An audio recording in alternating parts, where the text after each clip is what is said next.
She rattled the ice in my plastic cup. Yes, man, fill her up. Tell me something good that I don't know. 'Cause this world's been... All right, welcome back to the Earl Ingram Show. As always, you can join us at 855-752-4842. And as promised, on the line, Senator Ron Johnson. Good morning to you, sir. How are you? Good morning, Earl. I'm doing well. Hope you are too. All right, Sandy, you had a question you wanted to ask the Senator? Well, I did. Senator, I presume you wanted to be on the show, and it's in many respects like acting in a surrogate role for the candidate for president. So I thought we'd ask you a question that would be the question we'd like to ask him. And so this is economics. The people talk about how the various candidates poll with respect to their ability to handle the economy, but and there's a lot of talk about the economy looking backwards. We don't talk about the Pence period. We talk about the Trump period. But apparently the Republicans want to talk a lot about the Harris period with the inflation that occurred in the first couple of years. But what the public wants to know about are the policies that are going to be implemented in the future. And both candidates have talked about the policies they want to implement in the future. And the financial community, the economic press, the financial community have reacted to those proposals, and they've concluded that Trump's plans will do considerably more damage to the economy and will provide inferior results for the economy than the plans that have been discussed in detail by the Harris campaign.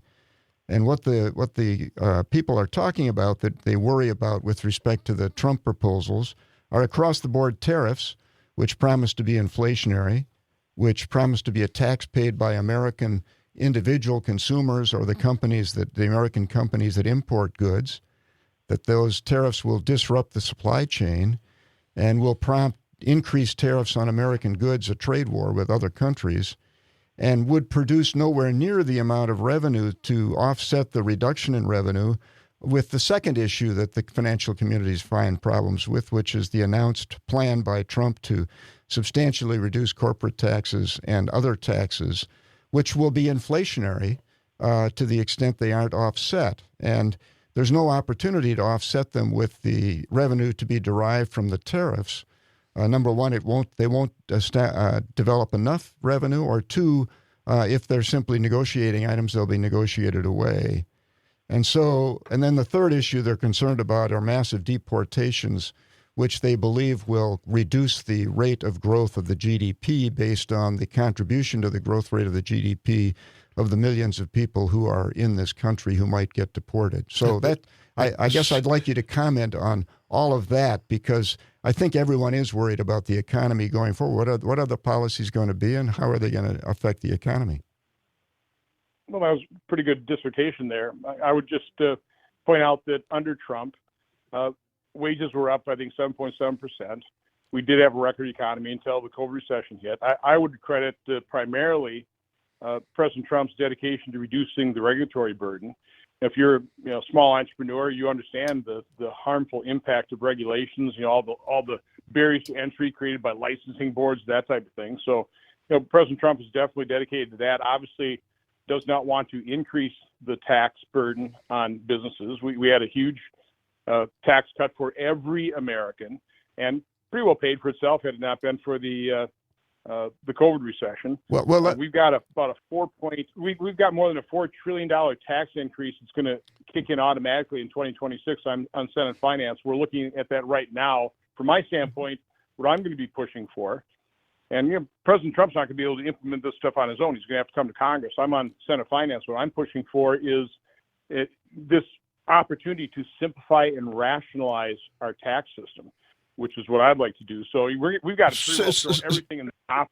Senator Johnson, how does that square with any of the things that he was asking about what former President Trump? You're asking about the economy. Well, no, Trump, but I would. I think President Trump does want a world free of tariffs, but that's not the world we're in. In his previous administration, he used tariffs to try and get people to comply with things. For example, one of the reasons he was able to secure the border was he threatened tariffs against Mexico. So I view his talk of tariffs as more threatening to get people to behave properly, to engage in free and fair trade, as opposed to. But Senator, when Donald Trump, I would not support across-the-board tariffs either. Yeah, okay, well, but when Donald Trump talks about tariffs, he talks about using the revenue from the tariffs to offset the revenue reduction from his tax reductions, and he talks about how tariffs are going to generate so much revenue that he'll be able to fix the healthcare system with all of the surplus revenue that'll be derived by it. I mean, he's hanging tariffs out to the public as a tax which he describes as being paid by foreigners, which will then fill the coffers of America and allow him to solve problems, which you seem to agree is a fallacious promise. Well, again, first of all, he has a record. It was a successful record versus Harris and Biden. 40-year high inflation. The dollar you held at the start of the Biden administration is now worth 83 cents. A war on fossil fuel, which is insane. Everything. An open border. Well, now wait. The fossil fuel. Everything else. So Democrat governance has been a disaster. Well, Senator, a war on fossil fuel, but the production of oil has reached record levels under Biden. So I mean, we're not suffering from a shortage of oil production, and furthermore, the debt level that was incurred under Donald Trump exceeds under any measurement has substantially exceeded the debt level contribution to the national debt under Joe Biden. So I mean, so because we're limited in time. Senator Johnson, are you willing to, and is President Trump, former President Trump, willing to adhere to the outcome of the elections, to say that, if Kamala Harris wins, we support that and we're going to accept that? Well, I sure hope so. Unfortunately, here in the state of Wisconsin, we have a governor who vetoed the types of bills that would restore confidence in our election system. So you're asking me a hypothetical question that I really can't answer because I don't know, how many different ways Democrats are going to want to cheat here. So hang on a second, Senator Johnson. Calvin, can you play that cut?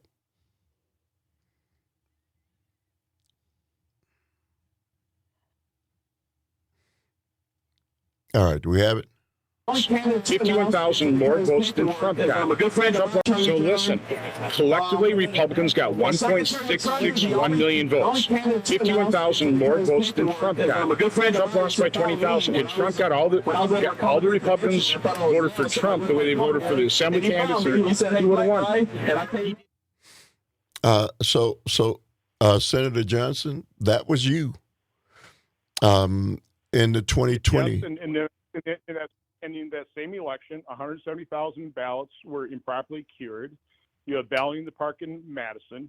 We had people voting in nursing homes without the proper supervision. We had Zuckerbucks taking. None of that was proven. None of that was proven. All kinds of irregularities that occurred in 2020. Senator Johnson, 60 different court cases. 60 different court cases didn't bear that out, sir. Most of those never even looked at the evidence. They were just dismissed because it was smooth. So, Senator Johnson, I have to push back on that. So you're telling me that the courts did not look at the evidence because the courts are slanted towards Democrats? Is that what you're saying? That is correct. In Wisconsin, for example, they used the cloak of latches, and they didn't really look at the evidence of the case.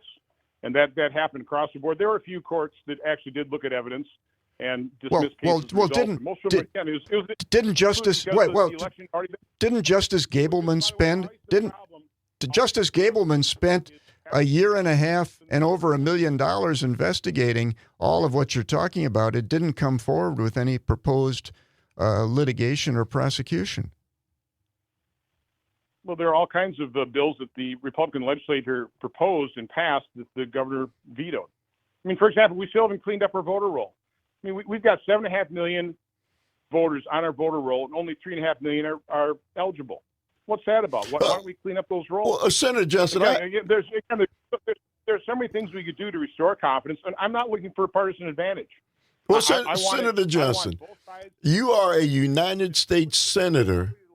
You are a United States Senator, and you are, and others are telling the American people that our system of elections is not fair and right and just. And you think that's a good thing long term for this society? Not as serious. We do things that we recommend other countries don't do in terms of secure elections. Again, Democrats, I mean, for example, are you going to vote yes on the amendment that would change our Constitution so only citizens can vote? Well, I mean, it's a ridiculous statement. The amendment already. Oh, wait, our Constitution provides for that. Our Constitution already provides for that. We're clarifying it that only citizens. Also, now we're clarifying. But why do we need to clarify it, Senator, when it's already there? Democrats want to make it easy to cheat. We're trying to prevent. So, Senator Johnson, sir, with all due respect, to say that Americans that are Democrats are cheaters, really, that's not very becoming of a United States senator, sir. Democrats in power are trying to make it pretty easy to cheat. They were opposed to the SAVE Act, which just would require proof that you are a citizen. Again, if it's illegal for non-citizens to vote, why not make people Senator Johnson, you are implying that Democrats cheat and Republicans don't. You clearly are stating that. I think it's obvious that one side of this political spectrum wants to secure our elections, put it in control so that everybody has confidence in the result, and the other side wants to make it just easier to cheat with things like mail-in balloting, no voter ID. I mean, you got the Attorney General of the United States opposed to voter ID when 80% of Americans support voter ID. I'm on the side of the American public here. I'm just talking about elected Democrat officials who want to turn this into a one-party nation. They're on a mission to do so. Senator Johnson, thank you very much for the time. Thank you very much for the call. Our phone lines are open at 855-752-4842. 855-752-4842. You heard it for yourself. That was Senator Ron Johnson. Up next, you and your responses on the other side.